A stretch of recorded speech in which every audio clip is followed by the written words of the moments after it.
Surprise my channel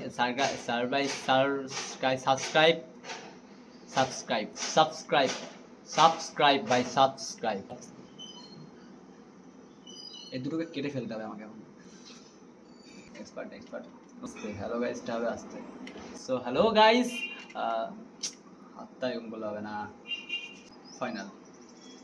so hello guys, welcome back to my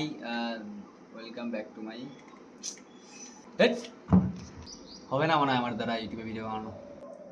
hello বন্ধুরা, যেহেতু বাংলায় video বানাচ্ছি,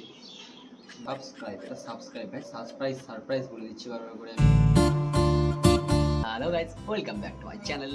এটা হচ্ছে আমার ফার্স্ট ব্লগ, আর শুনলাম নাকি মাই ফার্স্ট ব্লগ ভালোই ভাইরাল হচ্ছে।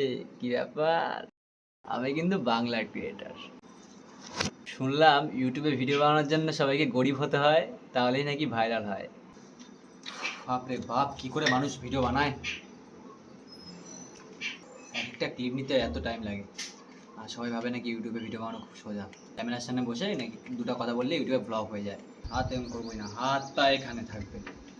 ভিডিওটা তোমরা দেখছো, কিন্তু তোমরা আমার বিষয়ে কিছু জানোই না। আজকে কিন্তু এটা আমার ফার্স্ট ব্লগ। আমার বিষয়ে কিছু জানিয়ে রাখি, আমি হচ্ছে বিকি দত্ত। আমি থাকি ওয়েস্ট বেঙ্গলের উত্তর দিনাজপুরের মধ্যে একটা ছোট্ট শহর রায়গঞ্জে।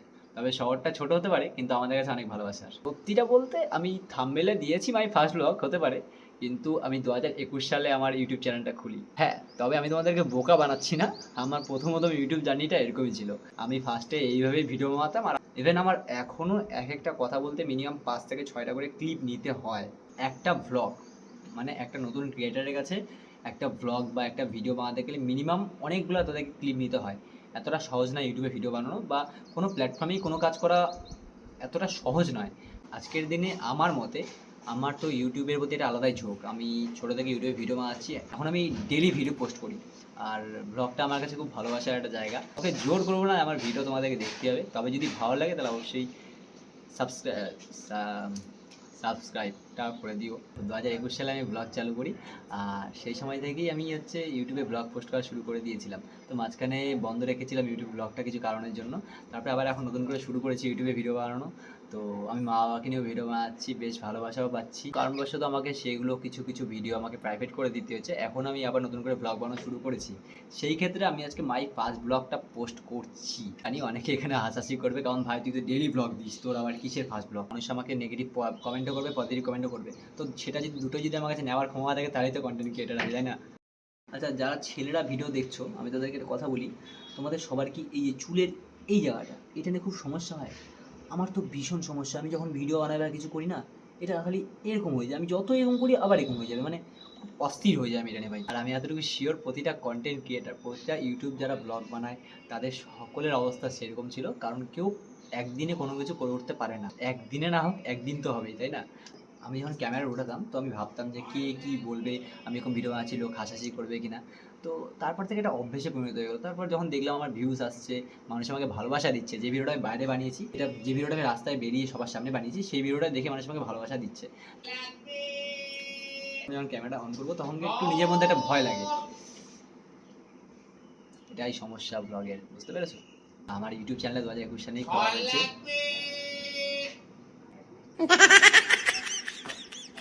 দেখো, আমি আমার লাইফে ভিডিও যখন চালু করি, আমি যখন আমার ব্লগ চালু করি, তখন আমাকে অনেক কিছু দেখতে হয়েছে।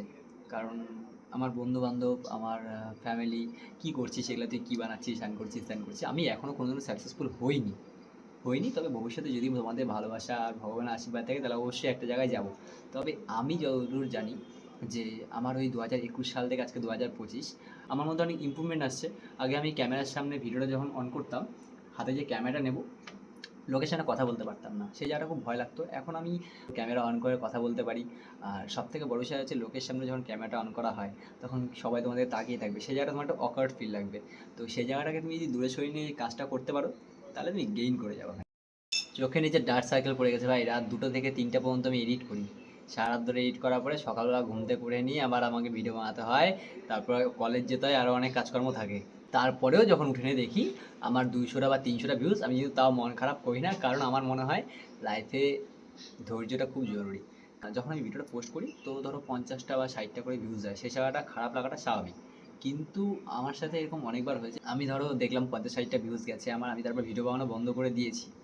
কিন্তু বিষয়টা হচ্ছে যে আমি ভিডিও পোস্ট করার পরে আমার মিনিমাম একদিন কোনো ভিউজ আসে না, কিন্তু হঠাৎ করে রাত্রেবেলা ঘুমিয়েছি, তো ঘুম থেকে ওঠে না দেখি আমার ভিডিও চলে গেছে 50K, 60K, এরকম করে আমার শর্টসে ভিউ চলে যায় মাঝে মাঝে। আমার এখন এটা কলেজ লাইফ, আমি রায়গঞ্জ ইউনিভার্সিটিতে পড়াশোনা করছি এই মুহূর্তে। তোমরা আমাকে ভালোবাসা দাও, তাহলে হয়তো আমি আমার স্বপ্নটা পূরণ করতে পারবো। যাই হোক, গরমে আমি স্নান হয়ে গেছি, আমার অবস্থা খুব খারাপ। যাই হোক, অনেক বক্তৃতা দিয়ে দিয়েছি, তার জন্য সরি। ভিডিওটা ভালো লেগে থাকলে অবশ্যই লাইক, কমেন্ট, শেয়ার আর সাবস্ক্রাইব। সাবস্ক্রাইব দেখা হচ্ছে নেক্সট ব্লগে। যদি আমার সাথে কানেক্টেড থাকো তাহলে অবশ্যই নেক্সট ব্লগগুলোতে দেখা হবে। টাটা।